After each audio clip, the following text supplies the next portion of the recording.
입니다. 콜라보 체험 활동 마지막 수업인데 코로나가 아주 심각하게 부산에서 발병이 되는 바람에 마지막 주 차에 또 이렇게 동영상으로 여러분들을 뵙게 됐습니다. 그 여러분들한테 그 여러분들한테 제가 그 굳이 줌으로 실시간을 하지 않고 이렇게 동영상으로 강의를 하게 된 거는 줌으로 하게 되면 아무래도 여러분들 이제 다 모여야 되고 뭐 시간을 좀 더 뺏길 수 있지 않을까라는 생각을 했어요. 그래서 아직 그 과제를 제출하지 않은 팀들도 많고 해서 가능하면 여러분들 그 시간을 아껴서 그 과제에 집중하도록 하기 위해서 동영상으로 동영상으로 강의를 대신하기로 했고, 그리고 이제 이번 강의에는 뭐 2학기 때 쭉 그 이야기했던 그런 내용들 중에 주요 내용들을 이제 리뷰하는 이제 그런 시간으로 가질 거고요. 그리고 이제 동영상은 두 개가 올라갈 거예요. 하나 짧은 동영상 20분짜리 정도 올라가고, 그 다음에 이제 그 여러분들한테 그 문제 해결 기법에 대한 여러분들이 참고할 수 있을 만한 제가 강의한 동영상을 하나 또 올리도록 하겠습니다. 그래서 그거를 좀 보고 참조하면 좋겠고요. 지금 그 도어 시스템에 보면 여러분들 이제 저거 올리라 그랬잖아요. 과제에 대해서 잠깐 좀 설명을 좀 할게요. 이제 콜라보 체험 활동에 여러분들 들어가 보시면 팀장들이 제출하는 건 요 팀 프로젝트 결과라고 있죠. 팀 프로젝트 결과에 들어가면 팀별 보고서 제출이라고 있습니다. 그래서 팀장들은 여기에 보고서 양식 여러분들이 여기 보면 여기 첨부 파일 있죠. 요게 이제 보고서 양식이에요. 예.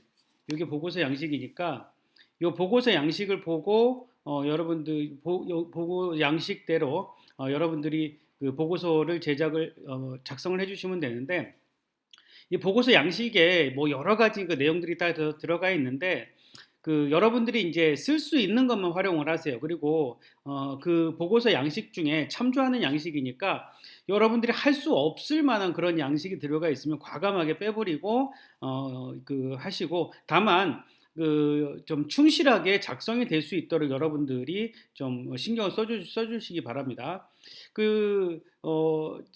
가능하면 여러분들이 회의하는 내용, 여러분들이 뭐 제작한 내용, 그리고 여러분들이 실제적으로 했던 것들을 사진으로 올리는 게 굉장히 좋다고 얘기를 했습니다. 그래서 발표 자료에도 올리지만 결과 보고서에도 그러한 양식대로 좀 올려줬으면 좋겠습니다. 그리고 여기에는 이제 팀장만 제출할 수 있도록 돼 있어요. 그래서 팀장만 제출할 수 있도록 돼 있기 때문에 여기는 이제 팀장이 그 팀별 결과 보고서 여기다 작성해서 올리면 되고, 그리고 이제 나머지 발표 자료하고 발표 동영상을 올리는 거 있잖아요. 그거는 과제란에 들어가 보시면 맨 마지막에 보면 팀 프로젝트 발표 자료와 발표 동영상 제출이라고 있습니다. 여기 들어가 보시면 여기에 이제 지난주에 했던 한계조만 이렇게 들어가 있어요. 한계조만 지금 들어가 있는데, 여기에는 그 발표 자료하고, 그러니까 PPT 자료죠. PPT 자료하고 동영상하고 그것을 각각 올려주시면 됩니다. 그래서 팀원 중에 누가 올려도 상관없어요. 팀원 중에 누가 올려도 상관없으니까 두 개가 올라가야 되잖아요. 근데 여기에 이제 여러분들이 업로드하는 것도 한 사람당 한 개 파일밖에 업로드가 안 돼요. 그러니까 한 사람은 발표 자료를 업로드하고 한 사람은 발표 동영상을 업로드 하시면 될 것 같습니다. 그래서 요것이 12월 4일까지 제출이니까 여러분들 제가 나름대로 중간에 한번 필터링을 할 테니까 12월 3일까지는 꼭 올려주기 바래요. 12월 3일까지는 꼭 올려서 여기 12월 2일, 12월 2일까지 되어 있구나. 요거를 12월 3일까지 수정을 해 놓을게요. 12월 3일까지 수정을 해 놓을 테니까 여러분들은 12월 2일, 12월 3일까지 꼭 제출을 해 주시기 바랍니다. 요게 이제 마지막 보고서기 때문에 요거는 기한을 넘기시면 안 됩니다. 예, 요거는 다른 거는 제가 기한들을 충분히 줬거든요. 기한을 충분히 줬는데 요거 같은 경우는 기한을 넘기시면 안 되기 때문에 반드시 기한을 엄수해서 제출을 해주시기 바랍니다. 12월 3일 12시까지 12월 3일 밤 12시까지 여러분들이 이것을 올리면 될 것 같습니다. 그렇게 해서 여러분들이 한 결과 열심히 해서 올리셔서 동영상도 잘 만들어서 올리시고, 그리고 동영상 만드는 것도 그 파워포인트에서 그 슬라이드 동영상을 만드는 게 있어요. 슬라이드 동영상 녹화 기능을 해서 녹화를 하게 되면 그 음성만 녹화가 됩니다. 음성만 녹화가 되는데 아무래도 보는 사람 입장에서는 그렇게 음성만 녹화되는 것보다 프레젠테이션을 띄워놓고 사람이 직접 설명하는 그런 형태가 좋거든요. 그래서 지난주 같은 경우에는 발표를 하면서 그것을 이제 동영상을 찍었기 때문에 가장 좀 바람직하기는 한데, 다른 팀들 같은 경우 그렇게 이제 띄울 수 없는 상황이 될 수가 있어요. 그래서 그것을 영상 두 개를 찍어서 좀 이렇게 조합을 그러려면 좀 어려울 것 같기도 하고, 어쨌든 최대한 여러분들 상황에 맞게 여러분들이 할 수 있는 선에서 동영상을 만들어서 올렸으면 좋겠습니다. 그래서 제가 권장하는 거는 가능한 한 발표하는 사람이 나올 수 있도록, 발표하는 사람이 얼굴이 보일 수 있도록 해서 동영상을 만들었으면 좋겠다, 이렇게 생각을 해요. 여러분들도 그 다른 과목에서도 동영상 봤지만 지금 이렇게 이제 저는 이제 제 얼굴이 나오고 옆에 이제 그 발표 자료가 나오잖아요. 이제 이렇게 이제 나오도록 녹화를 해서 동영상을 올리게 되면 아무래도 그 가독성이라든가 집중도가 좀 좋아지는 건 사실이에요. 그리고 말하는 화자의 얼굴이 보이는 게 상당히 좀 좋습니다. 그렇기 때문에 말하는 사람의 얼굴이 보일 수 있도록 해라라고 이렇게 말씀을 드리는 거예요. 그래서 근데 뭐 정 안 되면 그냥 슬라이드 슬라이드 동영상 그 음성만 입력을 해서 올렸으면 좋겠다. 그럴 것도 무방한데, 다만 이제 요게 그 콘테스트에 올라가서 입상을 하기 위해서는 아무래도 여러분이 좀 더 욕심을 좀 낸다고 하면, 그렇게 좀 수고를 해주면 여러분들이 좀 욕심을 내서 상금을 꼭 받았으면 좋겠다. 가능하면 기왕 받는 거 우리 팀에서 받았으면 좋겠다. 우리 반에서 받았으면 좋겠다. 그 바람입니다. 예. 그렇다고 해서 여러분들이 받았다고 해서 여러분 교육을 담당했던 제가 거기에 대해서 무슨 어드밴티지를 받거나 그런 건 없어요. 그런 건 없고, 다만 이제 내년에 잘리지 않고 계속 여러분들을 가르칠 수 있는 그런 상황이 되는 정도 아닐까, 그 정도가 된다, 이렇게 생각을 하시면 됩니다. 그리고 여러분들한테 가능하면 저는 이제 여러분들이 프로젝트 하는 시간을 많이 가질 수 있도록 내 수업 시간 중에 할 수 있도록 했습니다. 그래서 글쎄 어떻게 생각했는지는 모르겠지만 어떤 학생들은 이제 너무 설명을 안 하고 하니까 교수는 완전 놀고 먹는 거 아니냐, 이렇게 생각했을지도 모르겠어요. 근데 저는 이제 어떤 생각이냐 하면, 어느 정도 교수가 길을 제시를 해줬으면 여러분들이 직접 하는 것이 가장 올바른 형태다라고 생각을 해요. 그래서 여러분들이 그것을 직접 할 수 있도록 그렇게 이끌었던 것이고, 사실 여러분들 과가 다 다르고, 또 그 앞에 전반기에는 그 온라인 수업을 하면서 저도 그 조원들 얼굴도 한 달이 지나서야 얼굴 보고 막 그랬잖아요. 그렇기 때문에 여러분들이 서로 만나서 얘기하고 짜고 하는 게 사실상은 많이 힘들었을 거라 생각을 해요. 그래서 여러분들이 내 수업 시간에 프로젝트를 진행할 수 있도록 하고, 그래서 따로 과제를 하지 않아도 될 수 있게끔 그렇게 저는 생각을 했어요. 그래서 사실은 여러분들이 내가 설명을 해서 그거를 듣는 것보다 여러분들이 직접 해서 그 결과물을 내는 게 훨씬 더 배우는 게 많잖아요. 사실상 저도 학교 다닐 때도 그러고 지금 프로젝트 할 때도 그러지만, 누군가의 설명을 들어서 뭔가를 한다기보다는 내가 직접 행하면서 배우는 게 훨씬 많기 때문에 저도 그런 경험을 가지고 있기 때문에 여러분들한테도 이제 그렇게 말씀을 드렸다. 다만 여러분들이 나한테 질문 사항이 있거나 질문을 하게 된다면 내가 수업이 끝나더라도 그 적극적으로 답변을 해줬고 뭐 카톡으로 문의를 해오거나 전화로 문의를 해오거나 이메일로 문의를 해오거나 그런 것에 대해서 제가 나름대로 열심히 여러분들한테 피드백을 드렸다라고 생각을 하는데 뭐 그걸 뭐 여러분들은 어떻게 생각하는지는 모르겠습니다. 어쨌든 저는 나름대로 그렇게 하려고 노력을 했습니다. 자, 그리고 우리가 이제 이 프로젝트를 하면서 여러분들한테 이제 제가 가장 중요하게 강조하고 싶은 거는 자, 문제라고 하는 것을 어떻게 바라봐야 되는가? 문제를 내가 어떻게 그 정의를 해야 되는가? 이게 굉장히 사실은 굉장히 중요하거든요. 그래서 지난 이제 처음 동영상 강의 때도 강조를 했지만 이 문제라고 하는 것을 제대로 정의를 할 수가 있으면 그러면 거의 문제를 해결할 수 있는 해결의 실마리는 거의 다 나온 거다 이렇게 볼 수가 있습니다. 그래서 정말 내가 제시하는 문제가 맞느냐 그것에 대한 부분을 먼저 생각을 하는 게 중요하다 이렇게 말씀을 드릴 수가 있습니다.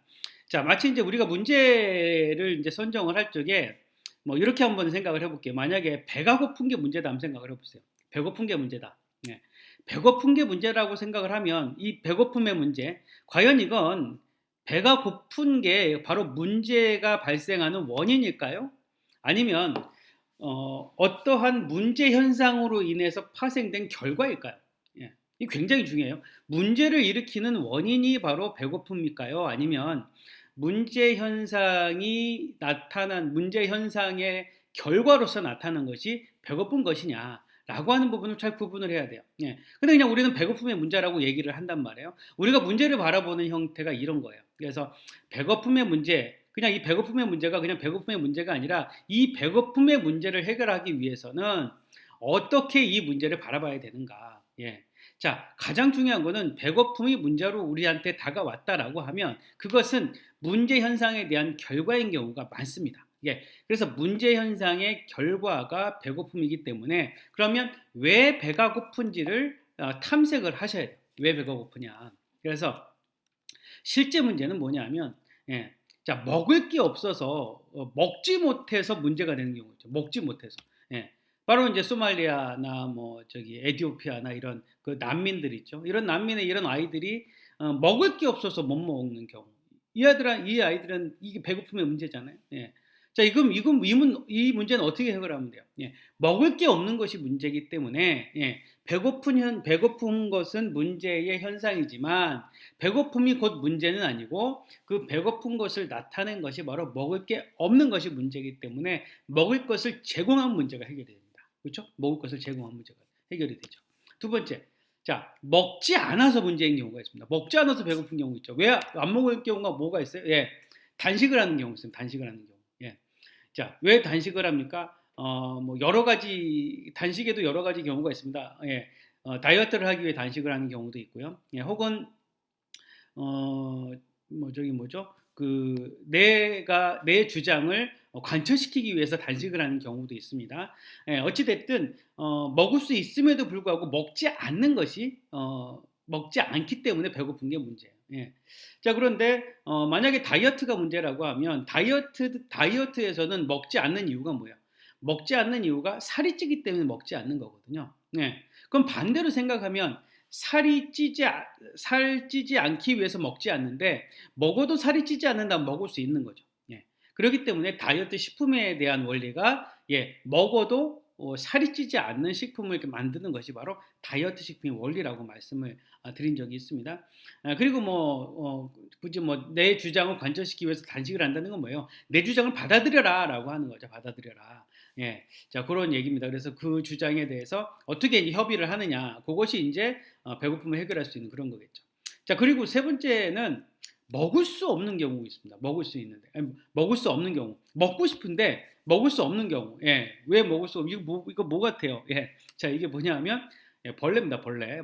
예, 식용벌레인데.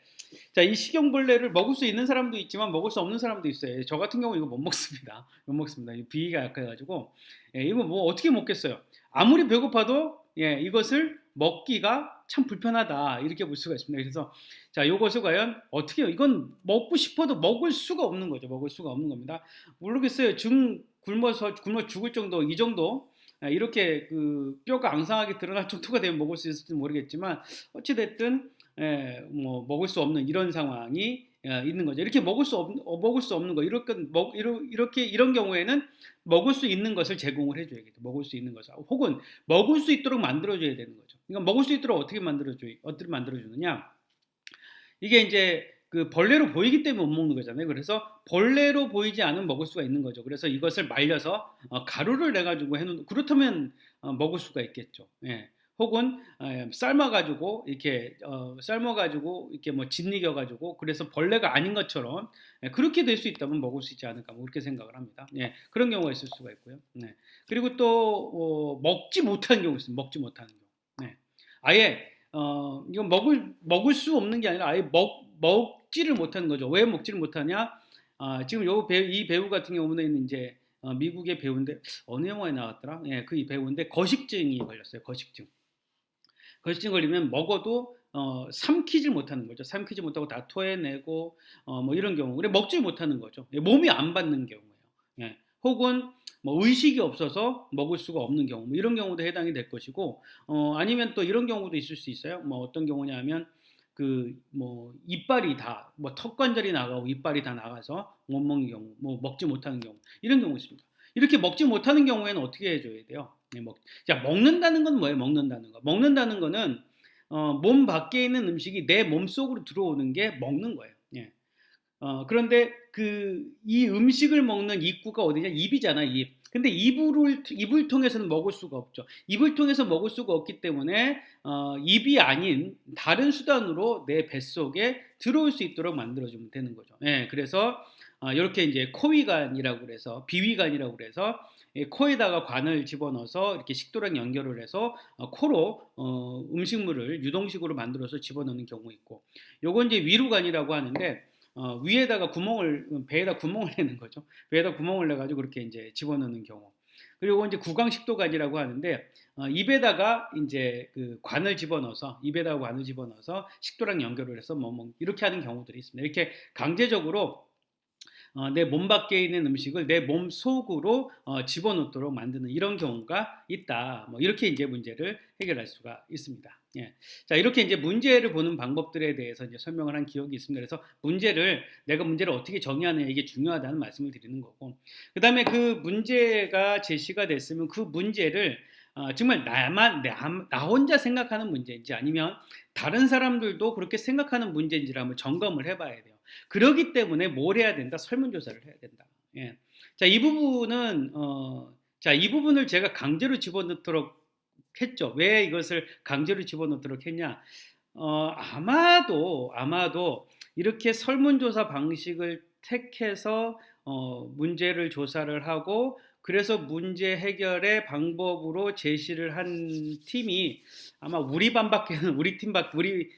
강의실밖에 없지 않을까 생각을 해요. 대체로 이게 좀 많이 성가신 부분들이 있어요. 그렇기 때문에 요것을 하기가 좀 쉽지는 않습니다. 우리도 시간이 많이 짧았잖아요. 그래도 여러분들한테 어거지로라도 이렇게 하게 됐는데, 자, 요것을 하는 이유는 일단은 내가 선택한 문제지만 내가 객관적으로 내 문제를 바라볼 수가 있어요. 그래서 그리고 검증을 할 수가 있고 여러분들 스스로 검증의 기회가 생깁니다. 그래서 꼭 그 교수가 그것을 전부 다 일일이 검증하지 않더라도 여러분들이 이 설문조사를 하면서 설문조사하는 과정 중에 그런 검증의 시간을 갖게 된다. 그래서 이렇게 검증할 수 있는 방편이 되기 때문에 설문조사를 거쳐야 된다. 그리고선 이 설문조사를 거치게 되면 여러분들이 하게 되는 문제 해결의 방침이나 문제 해결안에 대해서 정당성을 가지게 되죠. 정당성을 가지기 때문에 그 설문조사를 잘못해서 결과가 잘못 나와서 그래서 잘못된 결론이 나온다 하더라도 그것 갖고 누가 뭐라고 할 수가 없어요. 왜냐하면 여러분들은 객관적으로 이러한 검증을 거쳐서 여러 사람들의 검증을 거쳐서 결과물을 만들었기 때문에 그렇습니다. 그래서 이 부분을 중요하게 생각을 한다. 그래서 이 부분을 집어넣으셔라 말씀을 한 거고요. 그래서 이걸 집어넣게 되면 당첨 확률이 높아지게 됩니다. 그래서 가능하면 이걸 집어넣으라고 말씀을 드린 거예요.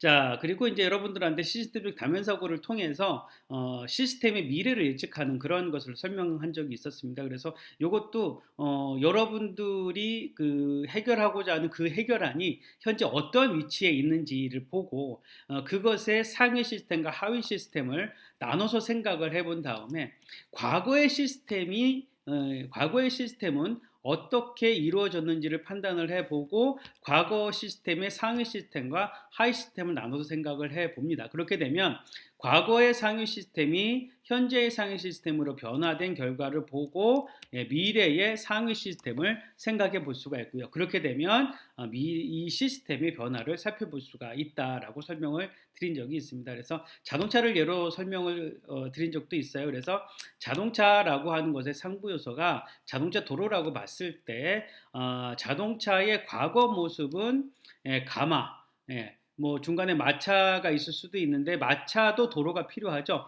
그래서 도로가 변화할 수 있을 만한 그만큼 과거로 거슬러 올라가려면 가마라고 하는 요소로 가야 되고 이 가마 같은 경우에는 그 도로의 형태가 아니라 그냥 좁은 오솔길의 형태만 되더라도 가마는 운용이 가능하죠. 그래서 오솔길이 넓고 평평한 자동차 도로로 바뀌고요. 이 자동차 도로가 넓고 평평한 자동차 도로에서 자기장이 공급된다든가 정보가 공급된다든가 이걸 통해서 자동차는 자기부상 자동차나 무인 자동차로 발전하게 된다라고 이렇게 말씀을 드린 적이 있습니다. 자, 그리고 이제 이 자동차의 하부 요소인 승용차 타이어 갖고 한번 얘기를 해보면 이 승용차 타이어라고 하는 것의 가장 중요한 상부 요소는 자동차가 되겠죠. 자동차. 그리고 이 승용차 타이어의 과거는 어디서부터 유래가 되냐면 바퀴를 보강하기 위해서 만들었던 바퀴 보강용 굴대가 있습니다. 이 바퀴 보강용 굴대에 의해서 굴대가 현재의 승용차 타이어로 발전을 하게 된 거죠. 그래서 바퀴 보강용 굴대가 마차에 달려 있었는데 이것이 자동차로 변화하면서 승용차 타이어가 됐어요.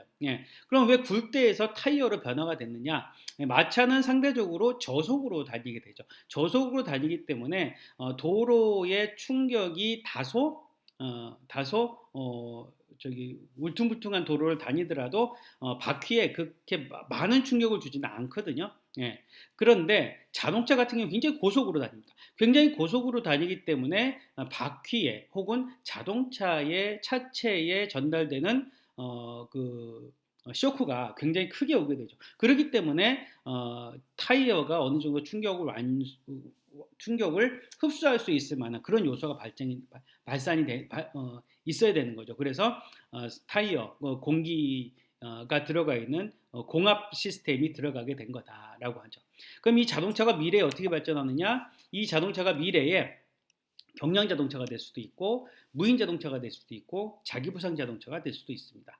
자, 그럼 경량 자동차라고 하면 경량 자동차가 현재보다 무게가 굉장히 가벼워진다면 그러면 그렇다면 고속으로 다니면서도 충격을 덜 받겠죠. 충격을 덜 받기 때문에 비공합 타이어를 상용할 수 있을 것이다 이렇게 볼 수가 있고요. 그리고 무인 자동차는 사람이 자동차를 운전하지 않기 때문에 그 타이어의 상태를 점검을 못하는 경우가 많습니다. 그렇기 때문에 셀프 리페어 타이어가 필요하게 될 거고 그리고 자기부상 자동차가 들어오게 되면 마그네틱 타이어가 들어오게 될 거다라고 이렇게 생각을 해볼 수가 있습니다. 자, 그리고 이제 여러분들 한 번씩 실습을 해보셨죠? 역전 발상법에 대한 것도 말씀을 드린 적이 있어요. 그래서 역전 발상법이라고 하는 것은 수행 목표에 대해서 기본 개념을 이제 5가지 적는다고 그랬습니다. 기본 개념. 그래서 안경이라고 하는 것에 기본 개념 5개를 이렇게 서술을 하고 이 기본 개념을 그대로 뒤집어서 개념 뒤집기를 하게 되면 서로 이제 정반대되는 요소가 나오게 되죠. 이렇게 서로 정반대되는 요소가 나오면서 그 2가지를 연결을 해서 새로운 아이디어를 만들어낸다 그랬습니다. 그래서 역발상을 할 수 있는 원리가 된다. 그래서 이 아이디어들을 모아서 최종 결론을 내게 된다. 이렇게 말씀을 드리고 이건 여러분들이 실습을 직접 해봤기 때문에 잘 이해를 하실 거예요. 자, 그리고 또 어떤 것이 있었냐면 이제 강제연결법도 있었습니다. 강제연결법 같은 경우에는 징검다리를 한다고 그랬죠. 징검다리. 그래서 징검다리가 이제 신천지다라고 했을 때 신천지를 이용해서 마우스 만들기 이렇게 정리를 했습니다. 그래서 징검다리 특징, 그렇죠. 앞에 역전발상법에서는 수행 목표의 특징을 했었는데 강정기법에서는 징검다리의 특징을 5개를 적습니다. 그래서 징검다리 신천지의 특징을 나열하면 신천지는 뭐 몰려다닌다, 주변 사람들의 조언을 무시한다, 뭐 주도면밀하다, 뭐 이만희의 부활을 믿는다, 다른 사람 포섭한다, 뭐 이런 얘기들이 있죠. 그럼 이렇게 각각의 특징들을 마우스하고 강제로 연결을 하는 거예요. 그래서 몰려다닌다라고 하는 것에서는 뭐 기능을 몰아넣고 주변 사람의 조언은 무시한다, 주인 말만 듣는 그런 마우스, 주도 면밀하다, 뭐 예약 시스템이 있다, 이만희의 부활을 믿는다, 그럼 배터리 재충전이 되는 그런 마우스를 만들겠다. 다른 사람을 포섭한다. 주변 기기를 연결하는 그런 마우스를 하겠다. 뭐 이렇게 생각을 해볼 수가 있습니다. 그래서 이런 아이디어를 엮어서 강제적으로 강제 발생법 중에 하나예요. 그래서 이런 방법을 통해서 아이디어를 얻을 수 있다. 뭐 이렇게 말씀을 드렸습니다. 그래서 이러한 내용들을 지난 이제 우리 그 한 학기 동안 이런 것들을 가지고 이런 설명을 드려서 이런 방법들대로 여러분들이 프로젝트를 진행할 수 있도록 그렇게 말씀을 드렸습니다. 자, 그래서 그 어찌됐든 뭐 이 강의는 뭐그 여러분들이 뭐 시험에 나오는 것도 아니고 하기 때문에 뭐 이렇게 심각하게 뭐 듣거나 그러진 않아도 괜찮습니다. 그 대신에 여러분들 이제 과제만 충실하게 제출을 해주시면 그러면 될 것 같다 이렇게 말씀드릴 수가 있습니다. 그래서 어쨌든 뭐 마지막 그 수업 시간까지 얼굴을 보지 못하는 상황이 돼서 참으로 안타깝습니다. 여러분들 그 발표하는 거 보면서 바로바로 피드백을 해도 괜찮을 뻔했는데 그렇지 못하게 돼가지고요.